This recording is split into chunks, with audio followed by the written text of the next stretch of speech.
আসসালামু আলাইকুম। আজকে আসলাম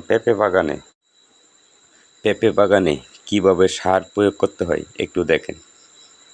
প্রথমে ৪ সাইডে ৪টা গর্ত করে তারপরে গর্তর মধ্যে সার ঢুকাইয়া বন্ধ করে দিতে হয়।